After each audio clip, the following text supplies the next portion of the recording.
Hello dear students, this is Mrinal ma'am from DSR classes. और यहाँ पे हम सॉल्व करेंगे क्वेश्चन नंबर 5। टॉपिक जो चल रहा है हमारा income from business and profession. तो ये इसका वेटेज 10 मार्क्स का है और ये एग्जाम के लिए बहुत ही ज़्यादा इक्वली इम्पॉर्टेंट है, जैसे कि income from salary and income from house property. तो इसके प्रीवियसली हमने बहुत सारे सम्स प्रैक्टिस किए हैं अलॉन्ग विथ इट्स फॉर्मेट।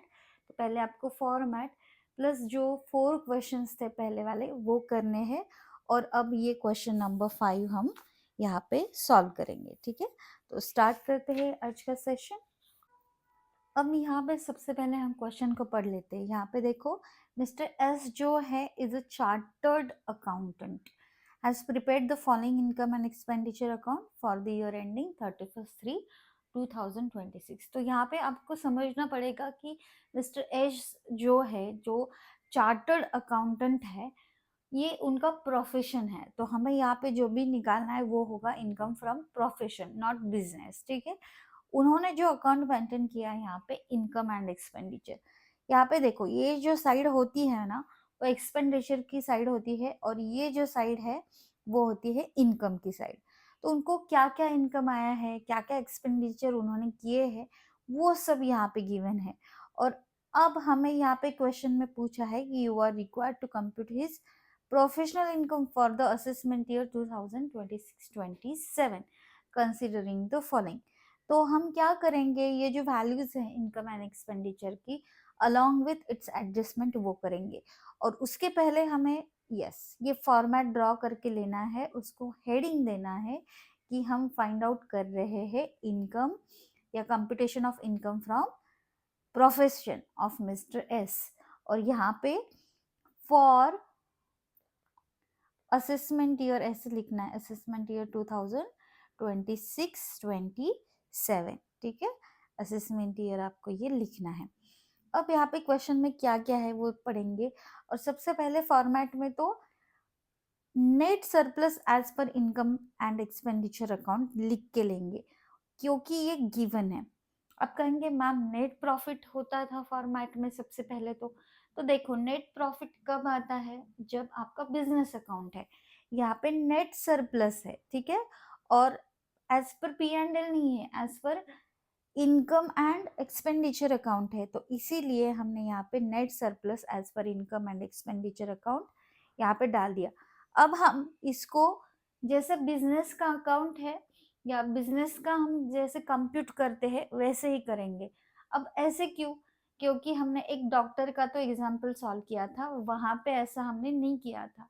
तो जो डॉक्टर थे उन्होंने receipt and payment account open किया था, ठीक है। लेकिन यहाँ पे ये जो चार्टर्ड अकाउंट है उन्होंने income and expenditure account open किया है या फॉलो किया है। तो इसको हम, अगर इनकम एंड एक्सपेंडिचर अकाउंट है तो बिजनेस का ही फॉर्मेट यहाँ पे हम यूज करेंगे, ऐसा आप याद रखो, ठीक है। और अगर इनकम नहीं है, इनकम एक्सपेंडिचर नहीं है, रिसीट एंड पेमेंट अकाउंट है, तो अलग से फॉर्मेट हमने ऑलरेडी यूज किया है, ठीक है। अब यहाँ पे एड में हम लिखते हैं एक्सपेंसेस नॉट एडमिसिबल या इनएडमिसिबल एक्सपेंसेस भी आप लिख सकते हो, कि ऐसे एक्सपेंसेस जो उनके बिजनेस या प्रोफेशन में अलाउड नहीं है, वो पर्सनल है, लेकिन फिर भी आपने इस अकाउंट में उसको लिखा है, ठीक है। तो ऐसे आपको एक्सपेंसेस की लिस्ट पहले फाइंड आउट करनी पड़ेगी। अब सबसे पहले देखो एक्सपेंसेस कहाँ पे, इस साइड में एक्सपेंसेस है। तो सबसे पहले देखो ऑफिस एक्सपेंसेस 1 लाख। तो 1 लाख का ऑफिस एक्सपेंसेस डेफिनेटली हो सकता है, लेकिन हम यहाँ पे चेक करेंगे कि उसके ऊपर कुछ एडजस्टमेंट है या नहीं। तो यहाँ पे देखो domestic servant salary include employee salary. तो एम्प्लॉय सैलरी को मैं यहाँ पे पहले स्टार कर देती हूँ क्योंकि उसके ऊपर एडजस्टमेंट है। बिल्डिंग का कुछ एडजस्टमेंट है और फर्नीचर एंड डेप्रिसिएशन का कुछ एडजस्टमेंट है। तो यहाँ पे अगर बिल्डिंग आपको दिख रहा है या और फर्नीचर या डेप्रिसिएशन, तो उसके ऊपर हम एडजस्टमेंट करने वाले। लेकिन अगर आप ऑब्जर्व करोगे ना, तो पूरे सब में बिल्डिंग फर्नीचर या डेप्रिसिएशन का कुछ भी नहीं दिया है, तो ये एक्स्ट्रा एडजस्टमेंट है जो हमें करनी है other than the income and expenditure account. ठीक, तो उसका क्या करना है वो हम बाद में देखेंगे। ठीक है, अब यहाँ पे यस ऑफिस एक्सपेंसेस अलाउड है, हम लिस्ट लिखेंगे डिसअलाउड की या नॉट अलाउड की। ठीक है, तो जो अलाउड है वो हम कैलकुलेशन में कहीं पे भी नहीं लेंगे। ठीक है, अब एम्प्लॉय सैलरी के ऊपर क्या एडजस्टमेंट है कि 10,000 उन्होंने डोमेस्टिक सर्वेंट की सैलरी को पे किया है। तो देखो ऑफिस के खर्चे ऑफिस में होने चाहिए, अब उन्होंने प्राइवेट खर्चा भी किया है यहाँ पे, तो वो हम ऐड करेंगे डोमेस्टिक सर्वेंट सैलरी ऐसे, क्योंकि हम यहाँ पे ऐसी लिस्ट लिख रहे हैं जो अलाउड नहीं है, तो उसकी टोटल हम करेंगे और वो ऐड करेंगे, दैट मीन्स हमारा यहाँ पे टैक्स और बढ़ने वाला है। ठीक है, 10,000।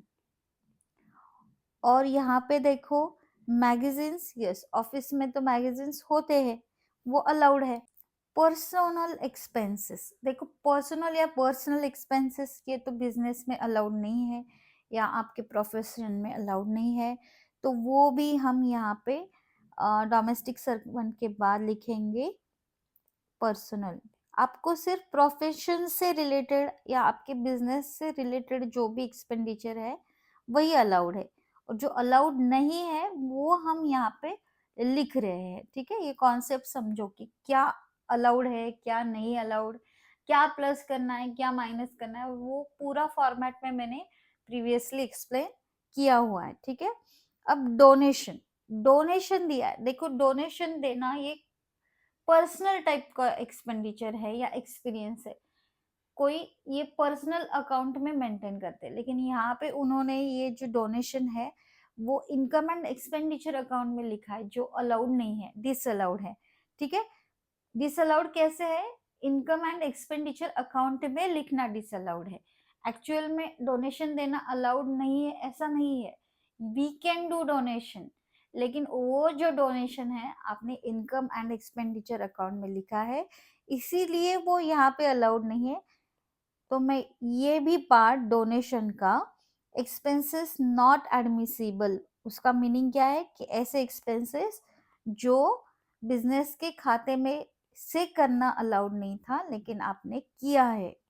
ओके, तो ये मैं यहाँ पे डोनेशन भी ऐड करके लिख रही हूँ।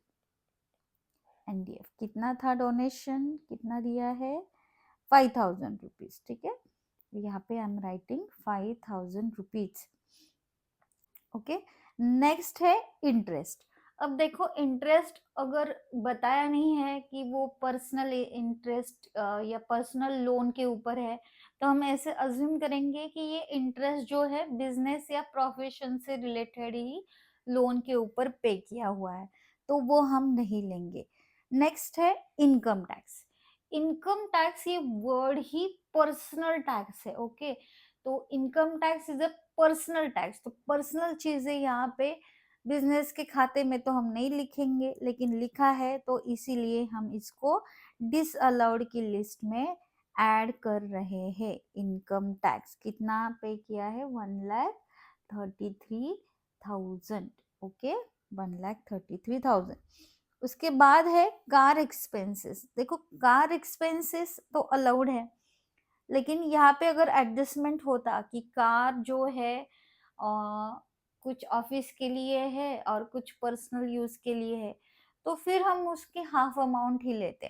ठीक है, जितना बताया, लेकिन यहाँ पे ऐसा कुछ भी बताया नहीं, तो हम ऐसे ही अज्यूम करेंगे कि कार एक्सपेंसेस जो है उनका प्रोफेशन के लिए ही वो खर्चा हुआ है, कार का ऑफिस में आने जाने के लिए। ठीक है, ऐसा हम अज्यूम करेंगे। अब यहाँ पे नेट सरप्लस, नेट सरप्लस कितना है, नेट सरप्लस मतलब पूरा साल का आपका एक्चुअल इनकम ऑल एक्सपेंडिचर देने के बाद, तो वो इनकम 9,10,000 जो है वो हमने सबसे पहले वो जो लाइन लिखी है फॉर्मेट में वहां पे आपको लिख लेना है। ठीक है, 9,10,000 का।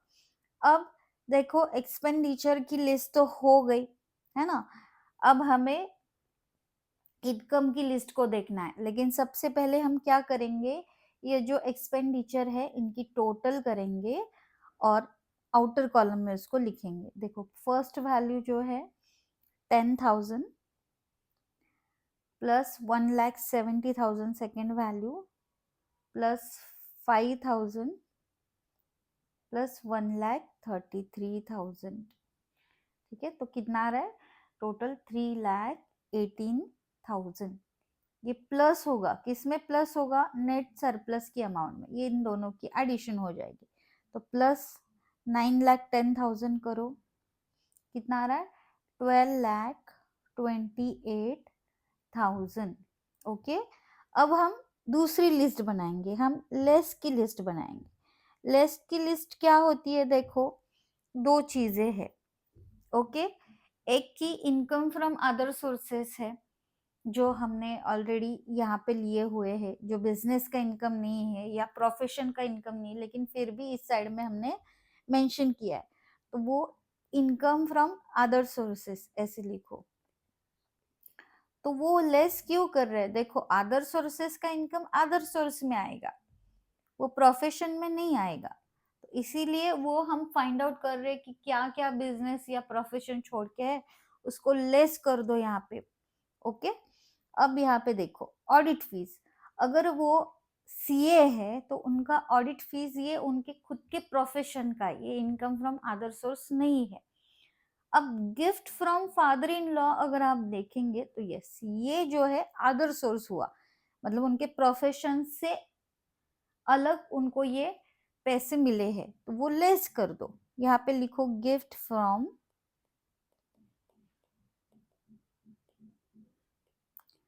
फादर इन लॉ,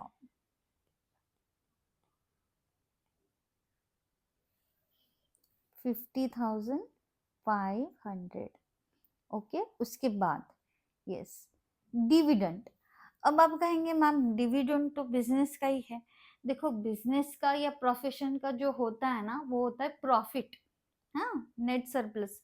डिविडेंड मतलब आपने किसी और कंपनी की शेयर्स को खरीदा है और उसके ऊपर आपको पैसे मिले हैं, तो ये भी डिविडेंड पार्ट भी क्या होता है, इनकम फ्रॉम अदर सोर्सेस होता है। ओके, तो यहाँ पे डिविडेंड भी लिखो। डिविडेंड कितना मिला, 80,000 उनको। ओके, नेक्स्ट देखो profit on sales of investment. अब देखो वो सीए है, ओके, तो ऑडिट फीस छोड़ के बाकी के जो भी इनकम है वो क्या है, अदर सोर्सेस में ही आएंगे, क्योंकि अभी इन्वेस्टमेंट सेल किया और उसके ऊपर प्रॉफिट हुआ है, तो डेफिनेटली ये उनके प्रोफेशन से रिलेटेड इनकम नहीं है, इनकम फ्रॉम ये अदर सोर्स है, तो ये भी लेस हमें करना पड़ेगा। तो profit on sale of investment, okay, कितना है देखो यहाँ पे अमाउंट इज 64,500। ओके, एक मिनट, 64,500 है।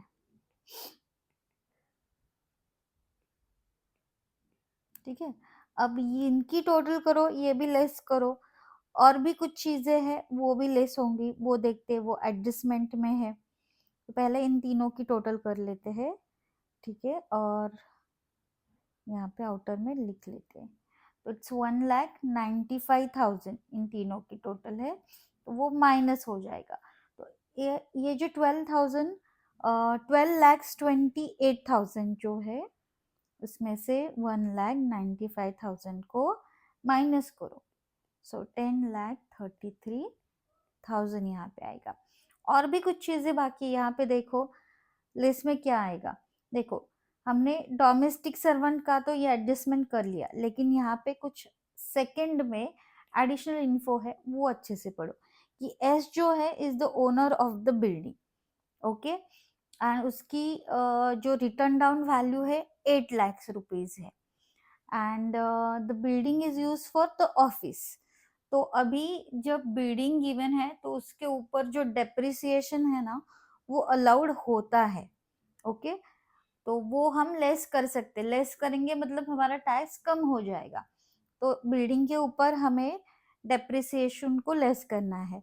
और भी कुछ है यहाँ पे देखो, beside the furniture costing ₹3 lakh है, एंड जिसकी रिटर्न डाउन वैल्यू जो है 2,50,000 है, डेट भी गिवन है, एंड जो डेप्रिसिएशन अलाउड है 10% है।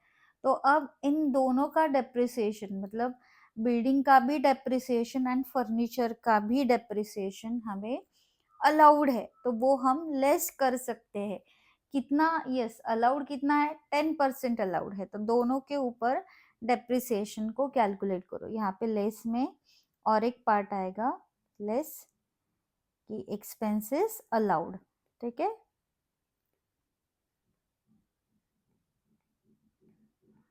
बट ऐसे एक्सपेंसेस अलाउड है बट जो क्रेडिटेड नहीं है, not credited to income and expenditure account. Income and expenditure में लिखे नहीं थे, कहाँ पे थे? एडजस्टमेंट में थे, तो वो हम लिखेंगे। फर्स्ट है डेप्रिसिएशन ऑन बिल्डिंग।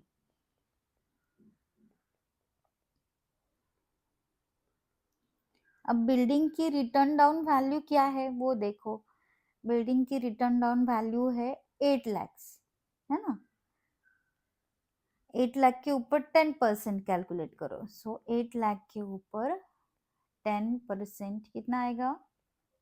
80,000 आएगा। यहाँ पे आप देखो कैलकुलेट करके 80,000, ठीक है। और दूसरा फर्नीचर, डेप्रिसिएशन ऑन फर्नीचर, तो डेप्रिसिएशन ऑन फर्नीचर जो है, फर्नीचर की रिटर्न डाउन वैल्यू क्या है देखो, ओरिजिनल कॉस्ट 3 लाख थी, लेकिन उसकी return down value on 1/4/2025 is 2,50,000। तो 2,50,000 के ऊपर 10% कैलकुलेट करो, तो कितना आएगा? यहाँ पे 25,000 आएगा। आप कैलकुलेटर भी यूज करके सॉल्व कर सकते हो, ठीक है। अब इन दोनों की टोटल करेंगे, आउटर में लिखेंगे 80,000, ओके, प्लस 25,000 कितना है? 1,05,000, और इनको माइनस करेंगे, ये माइनस होगा इस अमाउंट से, 10,33,000 में से। तो 10,33,000 माइनस 1,05,000, ठीक है। सो कितना आ रहा है? 9,28,000। ये हमारा हो गया income from profession. Okay, this is income from profession of mister S. तो ये फाइनल आंसर आपको ऐसे लिखना है, ओके। और ये बहुत ही ज़्यादा इम्पॉर्टेंट टाइप है, देखो, इनकम फ्रॉम बिजनेस या प्रोफेशन, तो इसकी अच्छे से प्रैक्टिस करनी है। और भी various types of problems related to this topic and पूरा टैक्सेशन अगर आपको पढ़ना है तो yes, join our Telegram channel, paid channel है। यस, सब्सक्रिप्शन जो भी है डिस्क्रिप्शन बॉक्स में लिंक गिवन है, तो वहाँ पे आपको क्लिक करना है, आपको सिलेक्ट करना है प्लान, वहाँ पे करना है, और you will get the access of various different questions from the each topic, okay. कौन से? डायरेक्ट टैक्स का, income from salary, income from house property, business profession, तो आपके अच्छे से प्रैक्टिस भी हो जाएगी, और yes, you can deal your exam confidently, ठीक है, क्योंकि ये टफ सब्जेक्ट है, इसको गाइडेंस तो आपको लगेगा और उसकी प्रैक्टिस भी आपको ज़्यादा से ज़्यादा करनी पड़ेगी, ठीक है। चलो, thank you for watching and see you soon with the next useful video. Bye bye.